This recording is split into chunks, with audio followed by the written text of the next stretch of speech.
Саботно издание на регионалните вести. Со очистење на дивата депонија во местноста Сушички мост, Гостивар се вклучи во проектот Македонија без отпад.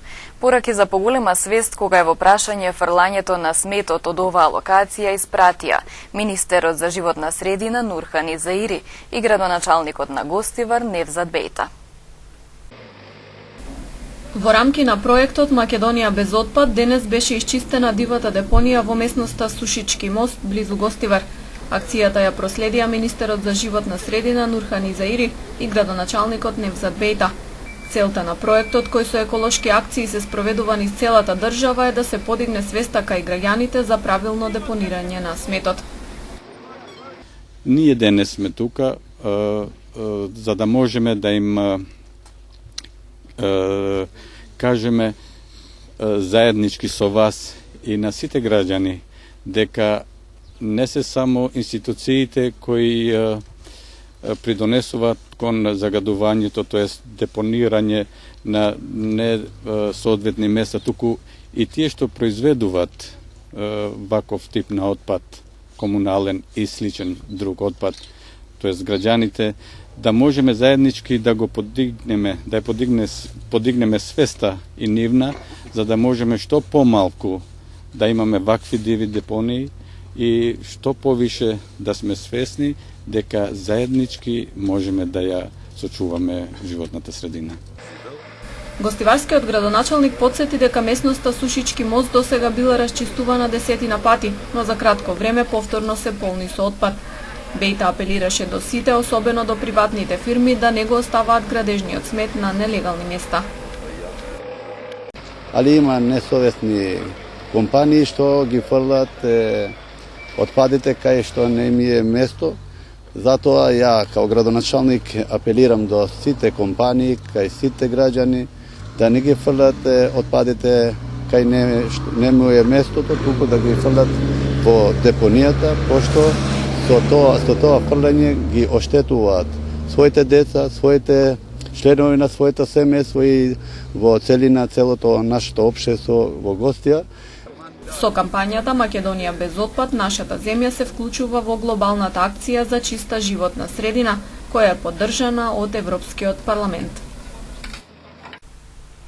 По поништувањето на постапката за издавање на концесија на регионалната депонија Русино, започна изготвувањето на нов план за управување со отпадот во Полошкиот регион, изјави министерот за животна средина Нурхан Изаири, потенцирајќи дека се уште е рано да се зборува за деталите. Па, како што и вие кажавте, дека претходната постапка е поништена, Полошкиот регион започна нова постапка околу изготвување на план за управување со отпад во Полошкиот регион. Сега сме во таа фаза која ќе ни каже и техничките решенија, ќе ни ги каже и финансиските решенија, па после ќе знаеме на кој правец ќе оди Полошкиот регион, дали ќе има јавен повик за давање под концесија или ќе имаме некоја друга можност. Пред тоа не можам да ви кажам додека не се усвои тој план за управување со отпад во регионот. Инвалидизираните лица се уште се соочуваат со препреки во сообраќајната инфраструктура. Улиците и тротоарите немаат соодветен пристап за инвалидските колички, а ретко кој објект има изградено рампа за оваа категорија граѓани. Во обид да излезе од Сдруженијето за инвалидизирани лица вели Акимовски веднаш најдена препрека. Автомобил паркиран пред влезот на Сдруженијето му го попречи нормалното движење. Возилото се тргна, но вели со својата инвалидска количка повторно се соочи со безброј барикади. Од тротоарот кој не е способен за пријот на лица со хендикеп едва се симна, потоа заглави во сообраќајниот хаос, каде пешачките премини и тротоари беа узурпирани со паркирани возила.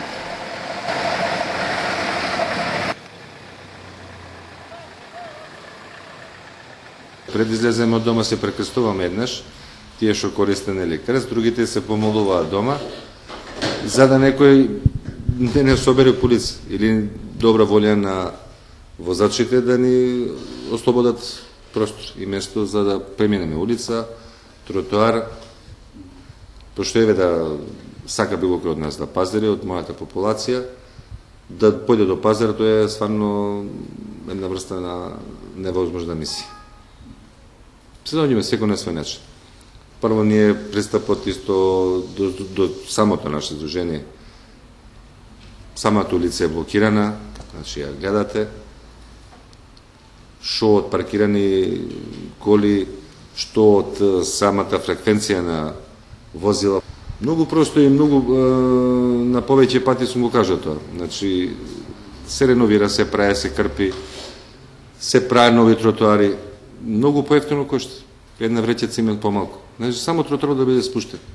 И една лента, ознака, дека е тоа за пешачки премин, за инвалидна количка или воопшто за мајки со деца што се со колички, нели за самите бебења што се или деца.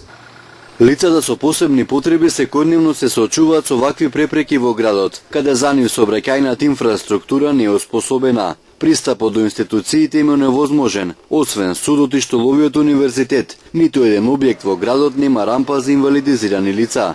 Повеќе здруженија барале локалните власти да им овозможи нормално движење на оваа категорија граѓани. Општината интервенирала само на булеварот Маршал Тито, каде изградила несоодветни пристапи. Тие се направени, ама не се доправени. Па така што испаѓа дека само бадијала се направени, бидејќи не се израмнети и не може пак тие лица што се со колички да дојдат до безбедно и лесно дојдат до пешачките премини. Имаме една иницијатива. Јас ја изнесам и на првиот наведен состанок на нашите здруженија со кои често соработуваме од хендикепираните. Би сакале еден ден да ги повикаме градоначалничката, представниците од Советот, лицата, началникот на секторот за урбанизам, архитектите што го проектираат градот, да ги седнеме во количка и да ги пуштиме да се прошетаат из градот. Јас мислам дека само така ќе може да ги видат проблемите кои ги имаат хендикепираните лица. Ќе видат дека има многу автомобили паркирани на местата каде што треба да се проаѓа со количка.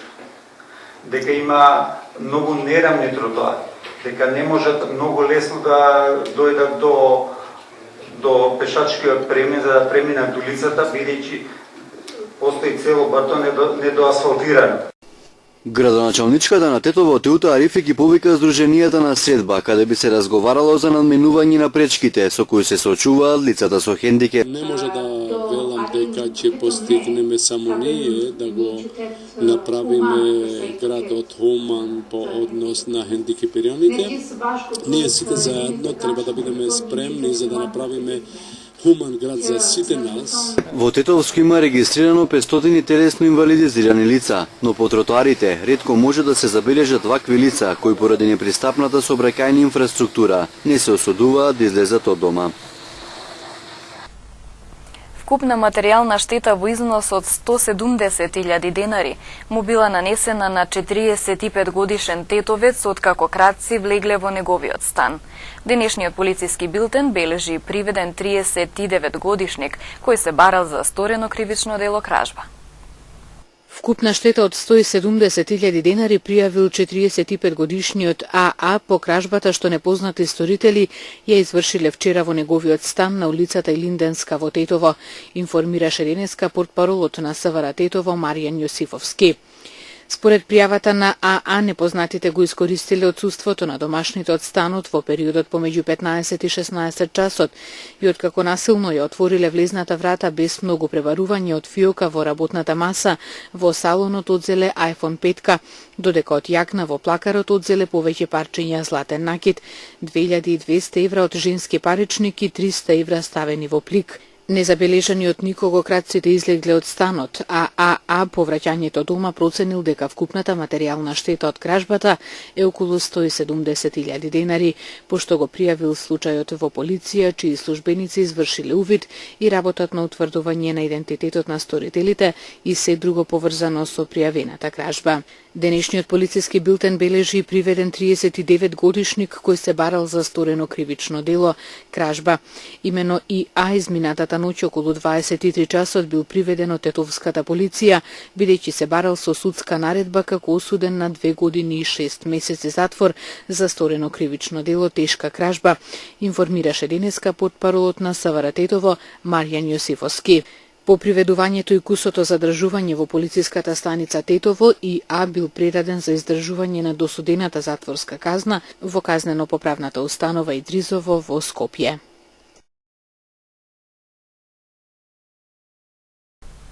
Драмското студио при театарот Дунек вчера вечер премиерно ја одигра детската представа Пипи долгиот чорап.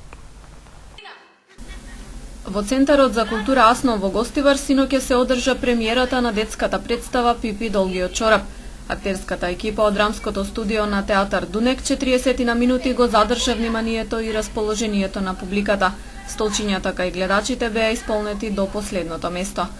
Авантурите на палавата Пипи, нејзините пријатели Томи и Аника, мајмунчето господин Нилсен и останатите ликови добро ги забавуваа присутните во салата од сите возрасти.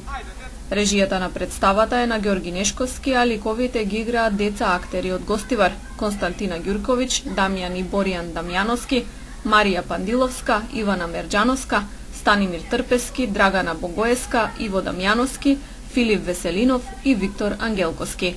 За техничкиот дел беше задолжен Јасер Хусеини, за сценографијата Александар Нешковски, а за костимографијата Татјана Дамјановска. Бразил,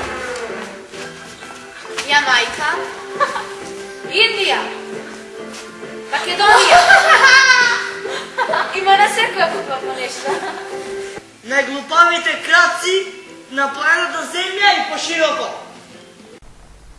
Пожаране утре ќе биде домаќин на планинарско-велосипедска манифестација Да пошараме до пожаране.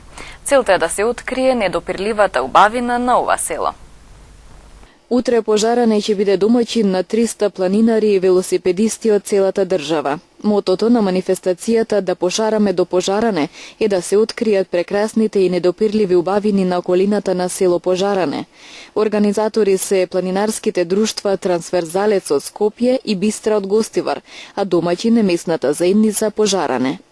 Организаторите на љубителите на планината и велосипедизмот им нудат неколку интересни тури, а изборот е на секој учесник да се определи како ќе се забавува и учествува. Првата тура е искачување на врвовите Голема Враца и Мала Враца. Стартот е во 8 часот и 30 минути од водостанот Маздрача, а враќањето е во село Пожаране. Искачувањето трае 5 часа, а спуштањето 4 часа. Втората планинарска тура е пократка и започнува од околината на село Пожаране до археолошкото наоѓалиште Долна Локва. Патеката е лесна и води низ шума со костени и трае 3 часа. Третата тура е велосипедска. Стартот е во 8 часот и 30 минути од планинарскиот дом Смрека на Попова шапка, а целта е во село Пожаране. Должината на патеката изнесува 55 километри, надморската височина 300 метри, а активно се вози 6 часа. И четвртата тура е за велосипедистите. Стартот е во 8 часот и 30 минути од пред Центарот за култура Асном во Гостивар и патеката минува до село Долно Јеловце и по каналот Шарски води до село Пожаране.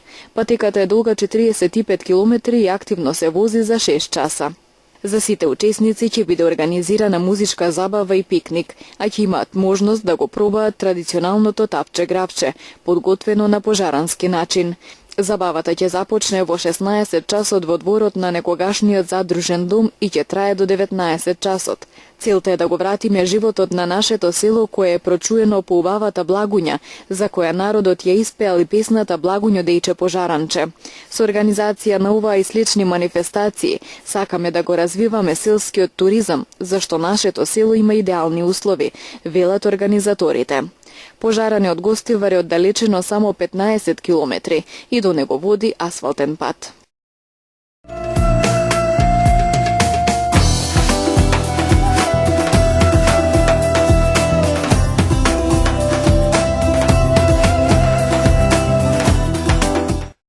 Пред точно 20 години на 3 октомври 1995 година беше извршен атентат врз тогашниот председател на Македонија Киро Глигоров, кој го преживеа нападот.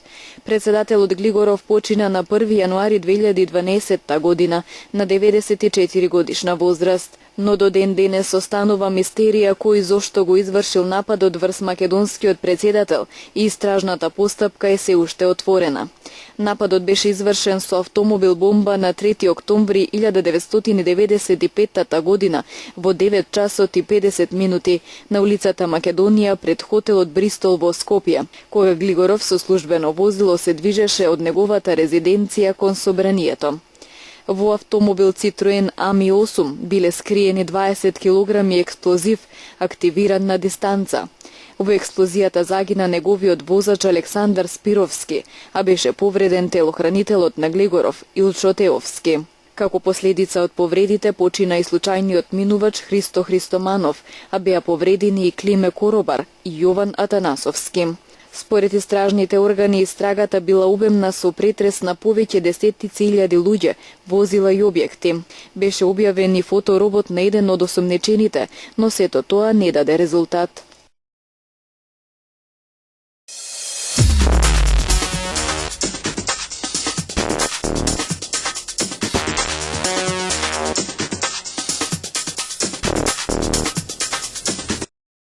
Од Лекари без граници соопштија дека во болница во афганистанскиот град Кундуз, која била делумно уништена од воздушен напад во текот на ноќта, загинале 3 вработени, а 30 се водат за исчезнати. Од НАТО соопштија дека можеби тие се одговорни за нападот. НАТО заедно со афганистанските сили се бори против талибанците за преземање на контролата врз градот. Руските војни авиони извршиле 20 воздушни напади во Сирија во изминатите 24 часа. Портпаролот на Руското министерство за одбрана изјави дека целта на нападите биле 9 позиции на Исламската држава. Руските власти на почетокот од неделата соопштија дека донеле одлука да спроведат напади во Сирија. Соединетите американски држави се загрижени од вмешаноста на Русија во Сирија и со цел земјата да му помогне на председателот Башар ал-Асад да остане на власт, а не борбата против тероризмот. Американскиот председател Барак Обама не ги прифати ставовите на Русија за 4-годишната криза во Сирија, изјавувајќи дека не сите кои се против режимот на сирискиот председател Башар ал-Асад се терористи, како што тврди Кремљ. Тој говорејќи на пресконференција во Вашингтон порача оти пристапот на Русија кон Сирија е рецепт за катастрофа. Најмалку 15 луѓе загинаа и 40 се ранети во повеќе експлозии на бомби на 2 локации во главниот град на Нигерија, Абуџа, соопшти полицијата. Експлозиите се случиле доцна синоќа во близина на полициската станица и на автобуската станица, подрачја кои претходно биле цел на екстремистички напади на Боко Харам. Најмалку 30 луѓе загинаа, а неколку стотици се водат за исчезнати по вчерашното лизгање на земјиштето на периферијата на главниот град на Гватемала. Некои луѓе соопштија дека добиле пораки од лица кои се уште се заробени по 24 часа откако се случи лизгањето на земјиштето. Според властите, околу 600 луѓе се исчезнати и се во исчекување бројката на жртви да расте, а околу 125 домови биле уништени или оштетени по големите врнежи од дожд. Најголемите спонзори на FIFA, Coca-Cola и Макдоналдс преку своите представници му порачаа на првиот човек на оваа организација, Себ Блатер, дека дојдено е времето тој да се замине. FIFA е потресена од серијата на корупцијски скандали, кога против голем број на функционери е покренато обвинение за бројни злоупотреби на своите функции, а од минатата недела под истражна дејност е и самиот Блатер. За големите светски брендови тоа е премногу.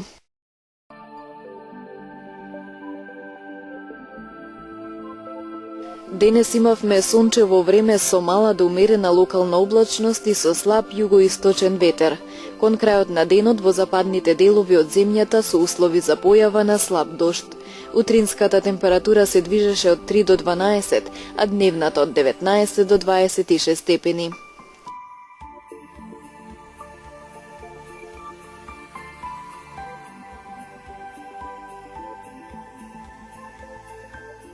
Утре ќе имаме слично време на денешното.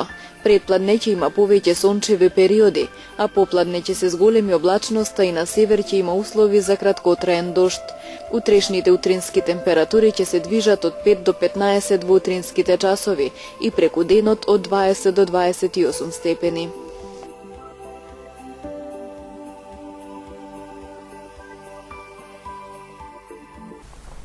Ова беше и последната информација за овие регионални вести. Имајте убав остаток од викендот. Пријатно!